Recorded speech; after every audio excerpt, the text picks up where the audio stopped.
One NFL Week 15. This is the Showdown breakdown. Thursday Night Football. The Chargers at the Raiders. Backup quarterbacks galore. Injuries all over the place. Players in, players out. It's crazy. To break it down for us all, there is money to be made. Bobbywow is here to break it down. Wow. That's right. And get this all figured out. We got an exciting one. A lot of cheap players, a lot of cheap players, a lot of bargains, a lot of injury situations. John or Bobby, fill me in on the Jacobs situation, because that's the big one. We already know Keenan Allen's going to be out for this game. I think no Herbert. No Herbert, no Keenan Allen. That's huge news. But Jacobs looked like he's been questionable all week. And then this morning, Rappaport reported that he is in serious doubt in terms of playing tonight. So that would, change things up again in a massive way. I'd have to pay attention more to Zamir White and Amir Abdullah, which that's a name that haven't heard in 10 years. So yeah, we'll see. But it's looking like Jacobs will probably end up sitting. Okay. That just opens up lots and lots of value. Both Zamir and Amir Abdullah are really cheap. So sure. That's cool. And the other piece that I want to ask you a little bit about is, what do we know about Easton Stick? QB and, coming in for the Chargers. What do we know about this guy? It's kind of a similar situation to what we saw with the Giants last week. He reminds me a little bit of Tommy DeVito. Very similar profile where he has that rushing upside, that rushing ability that makes him extra intriguing on a slate like this. So, that to me, it was like his X factor in college was his ability to be mobile, to move the pocket, and to run the football. And I think we see something very similar tonight, which I don't know that most people know that about Easton Stick. So that alone in DFS is worth paying attention to and something we need to consider. Yeah, Easton Stick being a running quarterback is really interesting. And of course, on the flip side, we've got Aiden O'Connell coming back in again. There it is. Irish Jeeves got the stats. He was already ready for it before he got in here, averaging 40 to 50 yards a game in college. So that's a rushing quarterback, and I like that. I like that for the purposes of this type of slate. Close game, probably on the docket as well. So that should be really interesting. Let's just talk through both sides here a little bit, and then we'll get into the specifics of FanDuel and DraftKings and the captain position, all that. So we once again, throw the stats out the window. Throw the stats out the window. What do we know? The Chargers have been a terrible defense all year long, allowing lots and lots of points above expectation to pretty much everything. Let's just get a look at the Chargers defensively here, and there it is. Allowing 41 more passing yards per game above mean expectations on the season. That's not very good. You've got they're right about league average against running backs. So, but trending downward because Joey Bosa has been out. Yeah, getting worse. So it gets worse, not better. Raiders defense. Let's see here. There we go. Las Vegas, and we've got the Raiders defense. Not as bad. They're pretty league average, pretty much been a little more vulnerable to the rush than the pass, but allowing 11 more yards per game to opposing running back. So a little bit worse versus the run in the pass, kind of a neutral defense. Nothing to see here, I guess, would be what I would say about Raiders defense. Nothing to see here. Move on. Yeah. What happened with Eckler last week? There was the big controversy over the coaching staff saying, hey, we might need to look other ways. Now with Keenan Allen out, are they going to just have to throw to Eckler nonstop? Easton to Eckler? That was the big thing last week. They talked about a possible demotion for Austin Eckler, and you and I talked about it on a tournament tactics pod, and we said, this feels like a situation where he comes out and he puts up some good numbers, and he did that. He played one of the most snaps he's played all season, scored a touchdown on the ground, had a bunch of catches on I think 7 or 8 targets. So he had more of a vintage Austin Eckler week last week, and assuming that he gets the full complement of snaps tonight, he is maybe the best play on the slate. Yeah. Gotta like Eckler without a lot of other options that stand out, especially on the Chargers where no Keenan Allen means, ooh, it's going to get weird in the pass catching zone. I believe that Joshua Palmer should be back off of IR this week, which could help. You got Quentin Johnston catching passes for the Chargers. And then I guess Jalen Guyton is the WR3. What a weird pass catching situation. It's just they've all been terrible. It's very weird. And even the Guyton situation, he was outsnapped 2-1 by Alex Erickson last week. So it gets ugly fast. Yeah, turds galore. And it's too much salary. You're not even going to be able to spend it. So that's going to be a weird component of this game tonight. And Jeff saying, one in the chat is saying, did the Raiders stack the box against Eckler? It's harder to stack the box. Number one, Eckler catches a pass. So you can't really just stack the box against Eckler and stop him. And when you have a QB that's willing to run the football, that just gets weird. It's difficult to defend against that if the quarterback can run as well, because where do you send your linebackers? Left or right? The QB's going this way, the running back's going that way. Either one of them get at the ball. So you can, anytime you have a rushing QB, I think it negates really good run defenses a little bit. And you can't overly concern yourself with them. Do we have to worry about Spiller and, Josh Kelly in this game, Bobbywow? There's a scenario where we do, and I'm not playing for this scenario, but Keenan Allen's already been ruled out, and there's a lot of murmurs that it's because he's somewhat being shut down for the season. Now that Herbert's gone for the whole season, Keenan Allen could retire after this year. Why would they shut him down? He could, and by shutdown, I don't mean he'll never play a snap the rest of the season, but we could see a little bit of a reduced workload for the veterans. It's something that we've seen before. I kind of get that people are saying it, but the concern is that maybe Eckler will start to see a little bit of a reduced workload as well now that they've been eliminated from contention. I'm not playing that way. I'm playing as if Eckler is playing for his job, playing the full complement of snaps. But the interesting thing about Kelly and Spiller is that Spiller actually outsnapped Kelly and had double the touches last week. So I don't love either of them, but Spiller might have moved up on the depth chart. I think Spiller is better. I said it last week. I was like, of these two, Josh Kelly proved he's not good. We know that. He got his chance and he blew it, right? Isaiah Spiller's looked pretty good when he's gotten the opportunity. So I think he is the better backup for Eckler there, and the better smash to his dash or whatever you want to call it. As far as the tight end group goes, it looks like Don Parham Jr. got the Q tag. Do we know if he's playing? He's dealing with a shoulder injury. I think he's going to end up playing. I think more likely than not he plays. But Everett he's the TE1. I mean, he's the guy that's getting the volume. He's getting the targets, and he got 8 targets last week. Season high for him. I like it. I do find that so we have the neophyte QB situation, and what happens with an inexperienced QB? A couple things. Number one, there's 3 things that really happen with inexperienced QBs, and and Coochie Smack is right. Yes, let's play these kickers. Fuck yeah.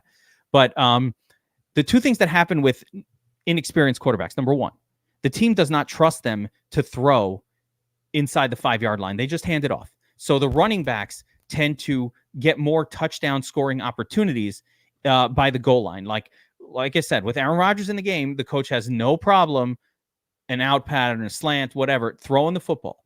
When it's Herbert in there, they have no issues whatsoever trying to throw from the 5, from the 4, from the 3-yard line. When it's Easton Stick, they're going to run it. Now, Easton Stick might run it himself.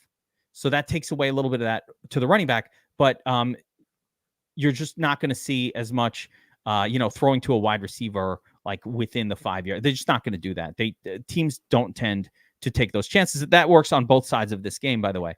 As Aiden O'Connell's inexperienced, just the same. So that I think that's something to keep in mind. Yeah. The other thing is they don't get in the end zone as frequently, which is why the play the both kickers thing comes into play as well. But they also like to target tight ends heavily. The younger QBs always target tight ends massively. So I always look, as soon as I know, this is an experienced QB, who's the tight end on this team? Let's keep an eye on that.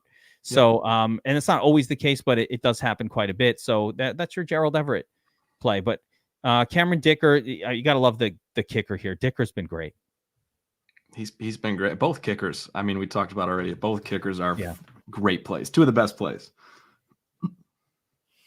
Code Red was a friend of Easton Stick back in Little League, apparently.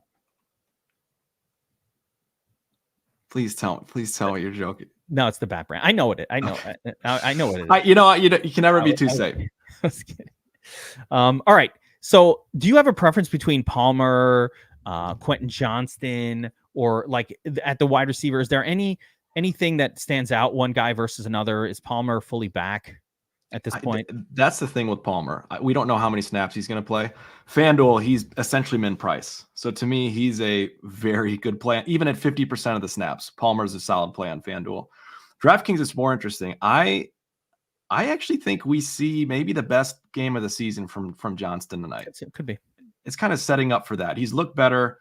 2 of his 3 catches last week were from stick, and they were big plays. I think 55 yards and 22 yards. So it sets up really well for Johnston. But Palmer, you know, he's still cheap, and he can get it done in few plays as well. So both guys are intriguing, but I like Johnston. That is an important call from Bobbywow right there. Liking Johnston this week. So, you know, if you're in your fantasy playoffs, you're like, oh man, I got some gross decisions today at my WR3 spot between, I don't know, who's a gross decision, right? Hunter Renfrow. Yeah, Hunter Renfrow or Johnston. I guess you're playing Johnston. Yeah. Play some Johnston. Speaking of Hunter Renfrow, let's shift gears and talk a little bit about the Raiders offense in this one. And it does look like Davante Adams will play. He's got the illness thingy going on. So fine, but it looks like he will play. Obviously the best play of this slate and of this game. Davante Adams taking on just the Raiders passing offense against the Chargers' horrible pass defense. It just makes a lot of sense here. Jacob's looking like he won't play. Are you interested in Aiden O'Connell in this game? Is he a DFS playable person at 10,200 or 9,600? I would much rather take my chance with Easton Stick. O'Connell has been nothing but pedestrian all season. He's not a runner. And look, he's got what? Davante Adams and Jacoby Myers are very solid wide receivers. He just isn't getting it done. I think he hasn't thrown more than 1 touchdown pass in a game this season. He turns the ball over, and it's just not that style of offense. Maybe that changes with Josh Jacobs out, but he's been bad. Why don't they just put Garoppolo in the game and try to win? I put that in my notes. I do not like Jimmy G. I'm not a fan, but it blows my mind that they benched him for O'Connell. Maybe they decided to wave the white flag really early, wanted to see what their young guy had, but he stinks. Yeah, I don't understand why they're still playing Aiden O'Connell. He's averaging 9.8 points per game. He has not had a quality fantasy performance. There's no reason to think he will. People are asking, can Adams get it done? And my answer is no. Adams probably can't get it done in terms of like what you would normally expect out of Davante Adams. Like a 10 target game for Davante Adams normally leads to 27 fantasy points, which is something that we'd need in a game like this, but or at a salary that he has. But because salary kind of doesn't matter on this matchup, and because Adams does continue to get peppered with targets, 13, 7, 10, 7. Every single one of these games, the 14s, the 12s, that might be enough. Even his price, because you're leaving salary on the table no matter what you're doing. The volume's going to be there.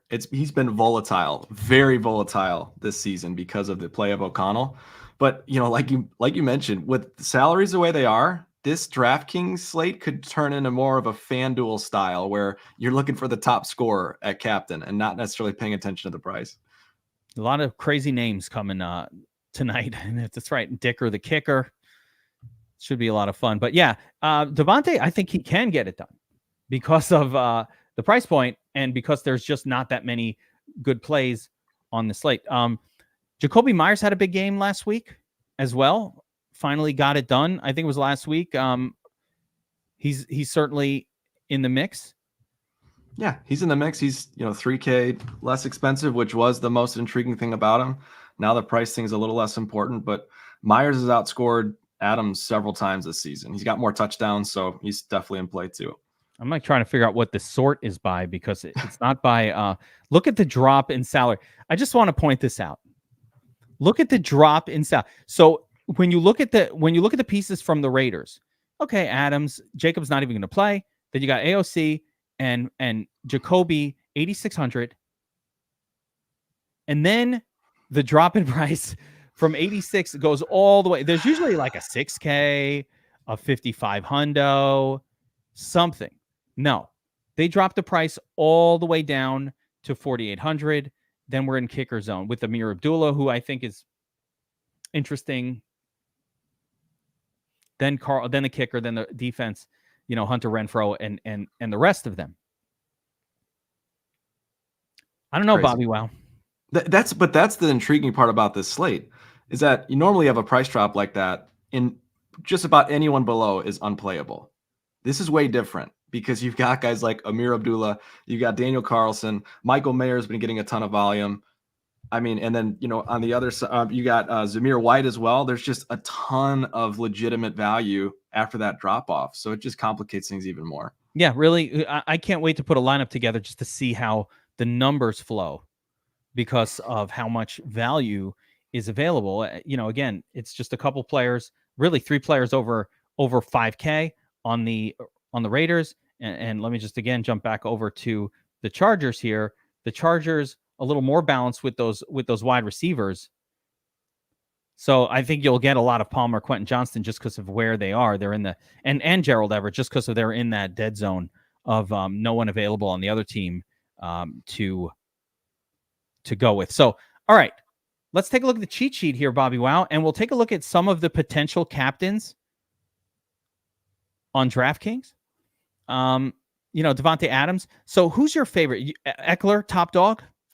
I think Eckler's probably the top dog. It's Eckler and Adams for me are the top 2, and then a relatively significant drop off from there. Assuming Jacobs isn't going to play, which isn't official yet. Those 2 are my favorite. Yeah, and again, I don't think Jacobs will play. Jacobs would have been a great spot though had he played, and that's why it's so weird on this one. But yeah, you'll get your Adams start, and he'll get his 10 to 12 targets, and he'll probably score 15. And will that do it? I don't know. Who else pops for you? So Easton Stick, I was waiting to see that one. Easton Stick, running quarterback. Easton Stick, running quarterback. He was throwing the football last week. I mean, he basically only played the second half, but he had over 20 passing attempts. Granted, they were behind. He's really intriguing. Again, with the salary thing, it's not like we can't pay up for a quarterback on this slate. And a guy that can run the football, if he gets in the end zone, it gets really interesting really fast. So I think Easton Stick is as good of a secondary option as any. Do you think that any of White and guys do not, for those of you who are using the domination station right now, the optimizer, and trying to make lineups, understand that because the Josh Jacobs news is not yet official, Josh Jacobs is still projecting as if he's going to play. And so these numbers are going to change massively whenever the official word comes out that Josh Jacobs is not going to play. So my question for you, Bobby Wow, is any interest in Zamir or Zamir, any of the Amirs really, as a captain play? If Jacobs is ruled out, I think both of them could be in consideration. Zamir White's probably got the higher floor. I think that's safe to say. Probably the better play on FanDuel, no question about that. But Amir Abdullah is going to get his share of pass catching downs, and PPR. That could be huge on DraftKings. So I think both guys will become captain and MVP viable, but I still think it won't change my top 4 or 5 currently on there. Which one do you think will be the better play tonight? Oh, geez. We were talking about it before we hopped on, and I think you mentioned it feels like Zamir White is going to take on more of that Jacobs role, at least the groundwork side of it. And Abdullah is going to be, he's going to be in that similar change of pace pass catching role. I think he could see, a couple of extra targets. He's their 2-minute drill guy. So yeah, it's tough to say. Zamir White, probably the better option. Amir Abdullah, a really intriguing pivot in tournaments. Yeah, Amir Abdullah, it's weird because I think Amir Abdullah might have the higher floor just in terms of he'll be in the game and he'll get more work than he normally does. But Amir Abdullah is a known quantity. He's been in the NFL. You're right. For about, I remember when he came out, he was actually somebody that was with the Lions, right? Yeah, he was with the Lions, and he was an exciting prospect. And he just never made it, and just kind of floated around as a the Lions always draft these undersized running backs. Like they just keep doing it. DeAndre Swift and now even Jahmyr Gibbs. Like that is the pattern that the Lions have done. But Amir Abdullah was that also. He was a little undersized and kind of a scat-backy guy. And we had some dynasty hopes for him when he came out. And those were dashed. It was one of those, oh man, I wish I didn't take Abdullah guys. But in this spot, Abdullah's been playing this kind of role for his whole career. He never really does anything more than that. So I do think Zamir White will get the ground and pound work, but I don't know what's more valuable. That's what it comes down to. I think like 5 receptions for Amir Abdullah in a scat back role might be more valuable than Zamir if Zamir doesn't score a touchdown. And but it is a great matchup. So that'll be an interesting one. Can you play them both together, Bobbywow? At their price? Yeah, probably. Yeah. I don't know that you need to, but yeah, you definitely could. Yeah, I agree. I think it doesn't matter. You can play them together. So, yeah, I would agree with this group. I think Austin Eckler, very, very obvious captain play. Devontae Adams, sure, why not? And then the rest of them are all a little bit sketchier. But Easton Stick is really fascinating because I don't think he's going to be particularly highly owned. Let me see what the ownership projection says here. Easton Stick, 8%. Eckler, 15%. Adams, 18%. Yeah, there's just not that many choices. There's not. Yeah. And that's with a Josh Jacobs projection, which, again, is going to go to 0 when he's not playing. Zamir White will be chalk. He'll be the chalk. Amir Abdullah will be very low owned. Zamir White will be the chalk. He'll get the bulk of the touches. But again, we talked about the PPR upside. And again, guys, you're watching the DFS Army Showdown Breakdown. Bobbywow, we had more Showdown winners this weekend. This past weekend, it was crazy. Every Showdown seems to have a DFS Army winner in it. The Domination Station's been crushing these as well, and a lot of the calls being made on the show have really been crushing. Who was the Thursday night call that really worked out? Also, it just seems to always happen. I can't remember anymore. I'm not even gonna go back to it. Or it was the Monday night from this past week that just smashed, and I can't remember it. But we talked about lowering exposure for the top 2 QBs and loading up on Levis and DeVito. And I think those 2 guys outscored the other 2. Yeah. Levis was the captain, and DeVito was right behind him. Yeah, that's right. Just fading chalk. And that was a 2-gamer, but just the power of fading chalk, especially in primetime slates. It's something to remember for the Thursday 3-gamer. And I think we have I don't know if there's a 2-gamer this Monday or next Monday, but another double header coming up. So we got a lot of these short slates coming up that I love the short slates. I definitely prefer them to the larger, just to showdowns in general. So we'll have a bunch of those coming out, and a Saturday 3-gamer as well. Make sure you subscribe to the channel, by the way. We will have a breakdown for the 3-game slate, and then we'll have tournament tactics for that. We're gonna have a tournament tactics for the Sunday slate. It's crazy. It's nonstop content. It's gonna be so good. I am pumped. I'm doing it like a bunch more sheets than normal. I'm super excited. It's gonna be such a fun couple weeks. Any extra Bobbywow time is good time for me. Wow, I really gave you a lot of space. That's right. Any wow time is good times. So let's talk about potential flex. But we talk through a lot of these, but see if there's any salary savers. Let me ask you this: do we need to dive into the turd zone with so many bargains available? Probably not. Although, I mean, maybe there's instances depending on your build where you do, right? Like if you want to get Austin Eckler, Devontae, and a quarterback in there, hey, you're probably gonna have to pay down at some point. And I think those guys to me are all in play. So just depends on how you build. I think there's a couple guys down here that you can make a case for in terms of dart throws, but primarily you're going to be spending your time in that 4 to 5K zone, not necessarily the basement.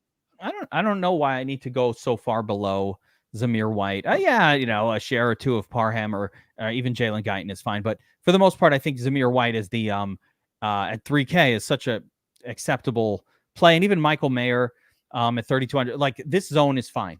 There's no real need, I don't think, to get too crazy with the super punts. Let's see how salaries work.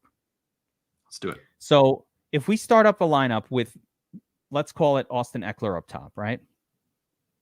And I want Adams in there. And I want Bobbywow special Easton Stick in there. We're down to 4,300. There you go. You know what? I can make a lineup from here. So who's down in the sub 4K range, right?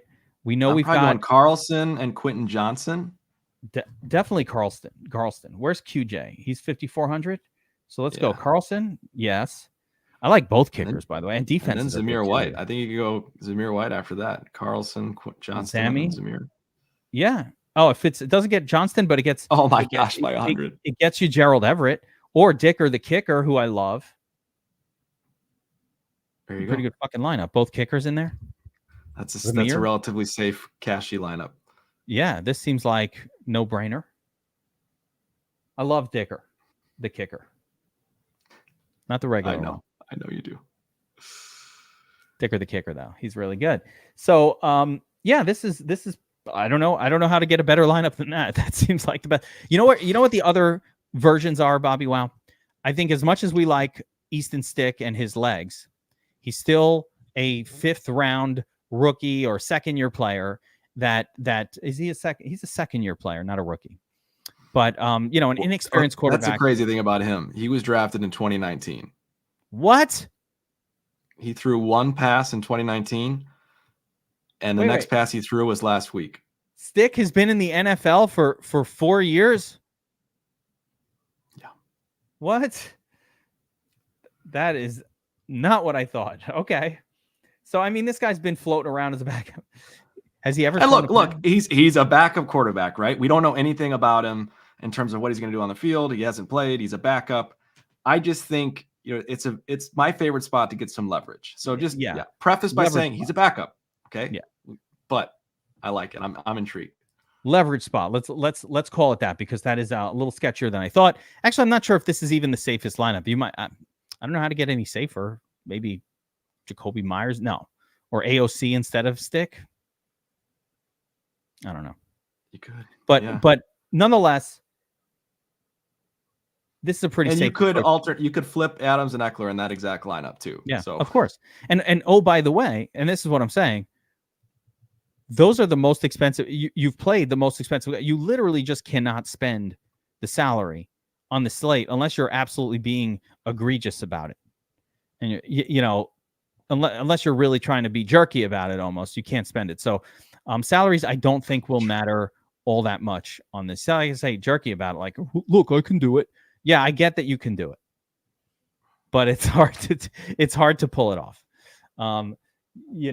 It's just hard to pull it off. So yeah, this is kind of how the different approach tonight will be going with some of those Chargers pass catchers over the kickers.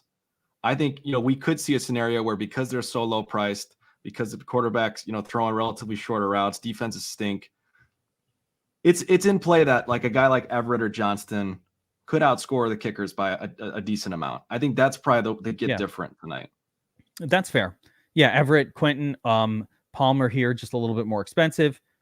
I also think these defenses, both of them, could surprise with a good result because of how terrible AOC has been, and because Easton Stick is Easton Stick on the road. Start. Yeah, like in his first start ever. So defenses could just shock you out of nowhere. I don't know if it's shocking. It wouldn't shock me at all. As a matter of fact, I'd be pretty high on these defenses. Let's see what that's the problem. That's the problem. They are going to be chalky for what we typically see defenses. And that makes me want to get underweight, Geek. I won't lie. Because they're mediocre defenses. Sure, they could generate some turnovers. It is the battle of the backups that is prime for defenses. But if we're going to be seeing 35% combined ownership, that's gross. Am I tripping, or am I not seeing a defense on the optimizer at all for the Raiders? I don't know. Are you just Chargers right now, or are you everyone? Oh, you're right. Because I'm like, what? I am tripping. That's what it was. I'm like, why are they not there? Okay, there we go. I wanted to see what the ownership was. Yeah, Raiders defense projecting a little bit higher at 28%, understandably, as the home team. But the Chargers defense projecting very highly owned as well. So yes. And let's just take an overview of the ownerships.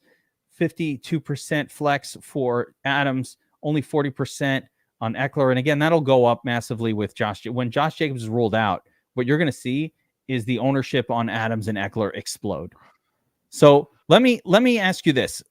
I believe that Eckler and Adams will actually both be over 60% on the slate, maybe 65. So on the Monday breakdown for the Monday night 2-gamer, we talked about, listen, if you have the balls to fade, like 75% owned Tyreek Hill, as much as he's in the greatest spot ever, at 70 to 75% owned, it almost always makes sense to at least consider fading the spot. Just like, hey, he got hurt. Something happened. Don't know. Austin Eckler disappoints. Adams has a mediocre game. Whatever. At what point do you say, I want to build some fades into those guys? Or is this the lack of need to spend the salary and the minimal amount of scoring that Eckler and Adams need to do to be in the nuts? Which, again, both of these guys can get there with a 15 or a 14, right, a disappointing otherwise score.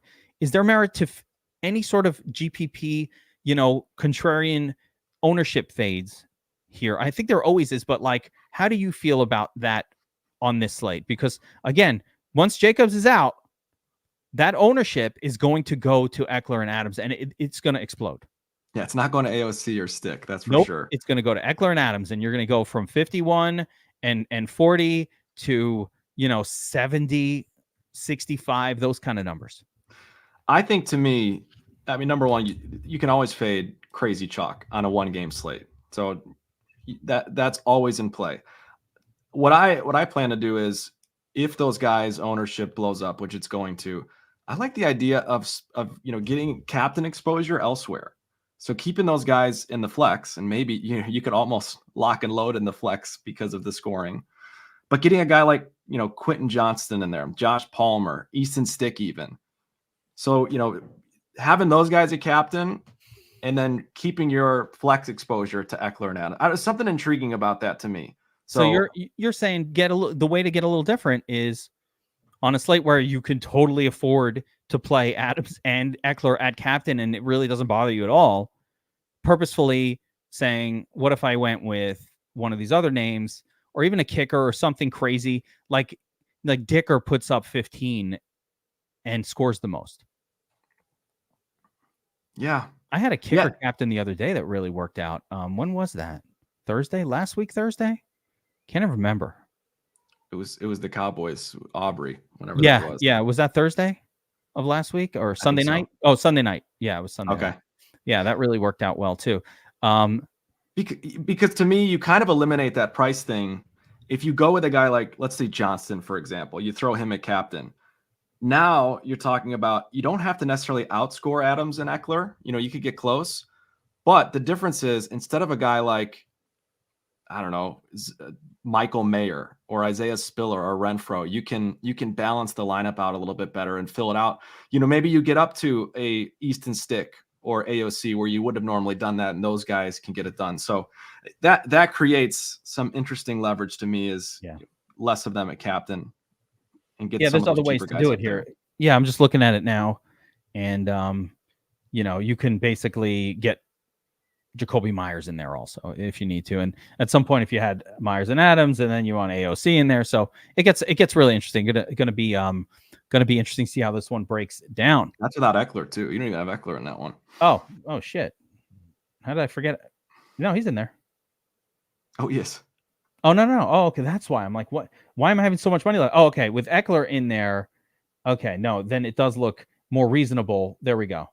You got Everett in there. What did I just change? So instead of needing, in this version with a Quentin Johnston up there, instead of needing to go all the way down to a Zamir White, who absolutely, like Zamir has a chance of getting like a 4 in this one. Like, that's the thing. Scenario. That's the chalk. Yes.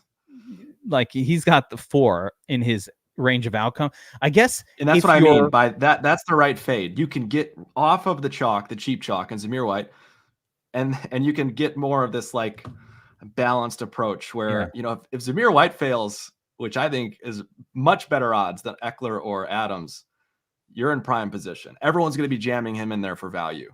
There it is. I think that is the correct. And by the way, the same thing probably works with Palmer for the most part. as well, or Quentin Johnston, Bobbywow special. So even Everett. Yeah, I mean, all those guys.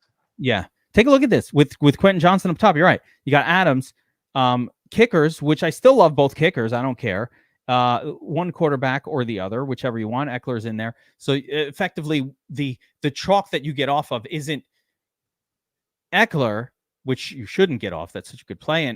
Or Adams, again, shouldn't get off, probably getting 10 targets no matter what ends up happening with those 10. But rather you get off the cheap running back value chalk, which might be also 40 to 50% owned. Oh, yeah. That you can get off of. So maybe that's the interesting way to go. All right, let's shift focus to FanDuel real quick, and we'll see what things look like over there. I'm sure once again we will have tons of value. Did FanDuel preemptively price up Zamir White? Assuming they did. Yeah, see, FanDuel puts out the slates a little bit later than DraftKings does, and they get the ability to see some stuff that DraftKings sometimes might not see. So interesting. So let's take a look at the 10K. He's not crazy pricey, but Devontae Adams he's only 12.5, so it's a little tougher to swallow the pill of Zamir White. Who are we playing a captain here? I mean, Austin Eckler, the top guy, maybe some Easton Stick. Eckler and Easton Stick are my two favorites, assuming Jacobs is out. After that, it's just Devontae, right? Like, there's no. Do you need Aiden O'Connell? Do I really need to do that? I think you could put a Zamir White up there. You know, in like a 13-7 game, he punches in the only touchdown, 80 yards. He's the MVP. Zamir becomes the other one.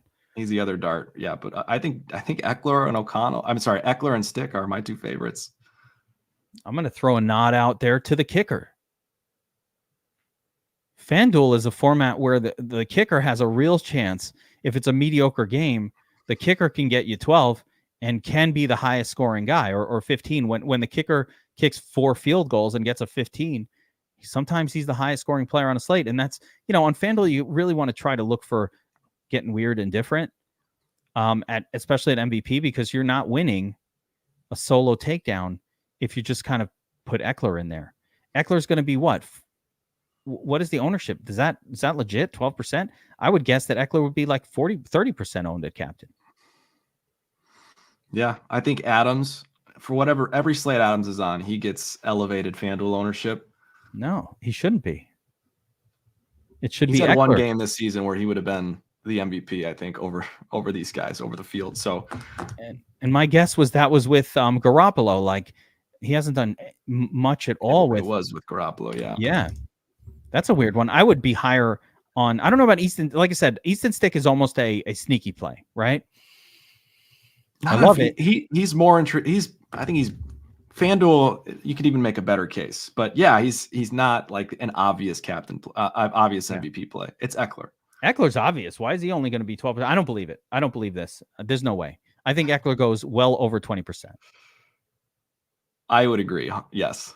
Yeah, I don't accept that Eckler is going to be at that. But the other thing I think Easton Stick is going to be closer to 6 or 7%. That's the other side. Could be right there. He should be lower. So that's a really interesting way to approach this one as well.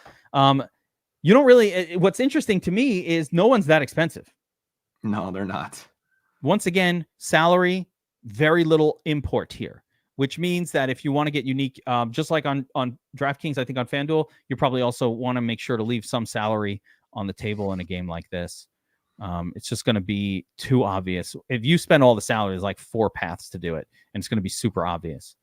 You'll be effectively duplicating with hundreds of lineups in the massive contest. So if you're doing the massive contest, be aware of that.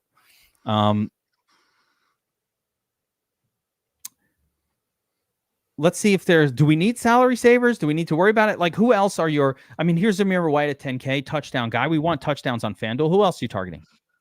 I think Josh Palmer is the intriguing one here. If you really need to get a punt in there, he's min price. Don't need it. Probably don't. Need the punt. There's no scenario where I need to pay min. I think the only thing, what excites me about that is more that people don't like to play min priced players. So you will get him at monster low ownership. He could score a touchdown. Yeah, it's very feasible that he could outscore anyone. Yeah. 10K and below. That's what I'm saying. I don't even think it's I need the salary. It's more that I don't care. He's just as good as anybody 10K or especially below the kickers. So like he's probably just as good of a play as Jalen Guyton, who's at 7K. Probably better play than Jalen Guyton, actually. 1,000%. Jalen Guyton is one. He gets hurt badly by Palmer's return. Yeah. And then again, I would say he's as good of a play as any of these guys. I would say he's a better play than Hunter Renfrow at 8K. So that's what's interesting about Palmer to me. Where's Quentin Johnson, QJ? He's at 10,000. So note another interesting thing to note. FanDuel, which is a little more proactive with their salaries, I don't know. I guess they fucked up on Palmer here because usually they would have changed this around. But I don't think you need him. Anybody else? No. Anybody else here? I guess, Gerald Everett at 8,500. Sure. Touchdown guy. We want to chase touchdowns on FanDuel. Anybody else live for a touchdown? Josh, where's they've got Zamir White priced up. What about Isaiah Spiller? He can get a touchdown. He can score. Yeah. I would give him a little bit better than a dart throw. I suppose. If he's better than Kelly get the 2-star, Spiller get the dart. Well, you'd have to refresh because this looks a little bit different. Oh, did you make an adjustment to that one? Because I'm thinking like based on what you've just told, what we've really talked about here. Let's hit the old refresh. That's going to take a minute on screen. But yeah, I would think that almost Spiller would be better than Kelly. I think it's tough to draw conclusions. They both are, backup running backs at the end of the day. Yeah. The only other guy to mention would be the tight end Michael Mayer. I think he's a guy that could sneak in a 5-catch, 60-yard, and a touchdown performance. That would, he's going to be way overlooked. No one's going to play him. He'd be the one other sneaky guy. Let's see if we can make a lineup here on FanDuel. So who would be your number one Eckler choice? It's Eckler, right? Once again, we go right back to Eckler. We're going right back to Stick as well. I think so. Stick. Because who else are you going to play? And Aiden O'Connell stinks. He's been horrible, but he could squeak in there at 12 points. That's the other crazy thing. But yeah, I'm going Eckler, Stick, Devontae. I could easily see O'Connell outscoring Devontae Adams.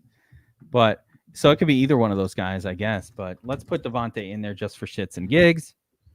Jacoby Myers is viable. Zamir White can score. Play anybody. Literally play anybody. Yeah. Look, I mean, you can't spend it. Anyone you want. You cannot. I mean, can I spend it? Not really. Like if you played both quarterbacks, both star players on each team, you're left with 7,500, and that puts you in. Again, you get Palmer, you get Mayer. You get Mayer, you get Palmer, whoever you want. If I actually like Zamir White to score a touchdown here, so you put in Zamir, that's 10-5, and now again you can finish out your lineup with whatever you want. We love these kickers, Dicker, Carlson, whatever we want to do. They're both really strong. So you don't even need to play.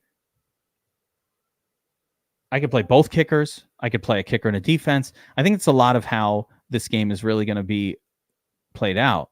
It's like a lot of Eckler, Easton Stick, but mostly Eckler, a little bit of how comfortable, like Zamir White, we're kind of thinking if Zamir White, what does he need to do to be the MVP? Zamir. I think, 80 yards and a touchdown probably gets him there. Got to play some of that too. Yep. Got to play some of that too. So is Everett a play? I think Everett's a play. I think especially on FanDuel, Everett's a play because you want touchdown scorers on FanDuel. And tight ends are going to score a touchdown more frequently than like WR's 2s and 3s. Right. I love Everett. I like it. Cool. Let's see here. I don't know, Bobbywow. This is a kind of an interesting game, kind of a bad game. Bad games make great DFS games. Make great DFS games. That's right. It doesn't matter. Give me an alternate scenario that you see this kind of game going down in a weird way. Like the field expects this, but give me one alt scenario that I could build for that you think is like, I'll say one. What if Easton Stick completely stinks? Like is horrible. What happens then? You probably want the Vegas defense in there would be what I would say, and maybe O'Connell or jam a second Chargers running back in there. But again, it's not much salary relief needed. No, it doesn't really change a whole lot. You could just play a lot of studs here. I'm just trying to think of different alt scenarios. Like last week, one of the things I said, I think going into I can't remember what game it was, but once again, I was like, what if Josh Dobbs stinks? I think it was the 2-gamer as well. Like we're like, he's been good the last couple games. Everybody thinks he's good. What if he stinks now? So what if Easton Stick stinks? What if Garoppolo comes in the game? Is there a possibility that Garoppolo could come in this game at some point? I suppose. I don't know why they go back to him at 5-8, but maybe. That would be absolutely bananas. And again, what if he's a straight baller though? That's right. I think I like that one too. Like, what if Easton Stick is awesome? But I think we've kind of talked about that scenario. Hey, he runs a little bit. Why not? There's more leverage to be had, I think, in being overweight than underweight on a guy like Easton Stick. That's what it comes down to for me. Hello, darkness, my old friend. Here we go. All right. That's going to do it for this breakdown, guys. Remember, Bobbywow will be back tomorrow. Tournament tactics. We're going to talk the 3-game. We're going to talk the 10-game. We got a lot to cover. Tons and tons of DFS action. If you're not signed up at DFS Army, please, we ask you to check us out. Get signed up for the playoff run. My favorite time of the NFL DFS year. A lot of people think DFS is coming to an end. It's the opposite. The best part of the year is coming up now. The best games are coming up now. I love the playoffs. I love the 3-game slates, the 2 games, the 6 games, all these shorter slates, all these teams that are going to be playing their best guys. Very predictable. Absolutely my favorite time of year. Tons and tons of little 3 and 4-game slates leading up to it. Christmas Day, all that. So if you're just watching, you're kind of like, I don't know what to do. Check us out. Of course, we have the free month offer that you can always do on the DFSarmy.com website. Top tab. Can't see it here. It is blocked by, let me pull the banner off so I could show that real quick. We did this one ad-free. So I get to talk up DFS Army and why you should be signing up here. If you're on the DFSarmy.com website, you're just going to go right up top here to the free month if you haven't done that yet. And you can sign up for Sleeper or Prize Picks and get a free month of DFS Army VIP. We have plans this offseason for NFL. So I'm still a fan of doing the seasonal NFL. It's a 12-month package because we go year-round for NFL. We're going to be doing best ball all offseason this year. So we have some serious plans for the NFL offseason, best ball and underdog, and on mostly underdog, in fairness, mostly underdog. So we'll be going year-round. You can do that as well, but make sure to check it out. And be sure you're subscribed to this channel so you can be back tomorrow. Hit that like button, of course. We are, again, ad-free for this one. I demonetized it because for the game, I don't like to have the pauses and all that shit. The game is tonight. Watch it at 2.5x or 1 3/4x if you're not watching this live. If you are watching it live, we appreciate you. Hit the like, subscribe to the channel, and we'll see you guys tomorrow for tournament tactics. Take care, everybody. Good luck tonight.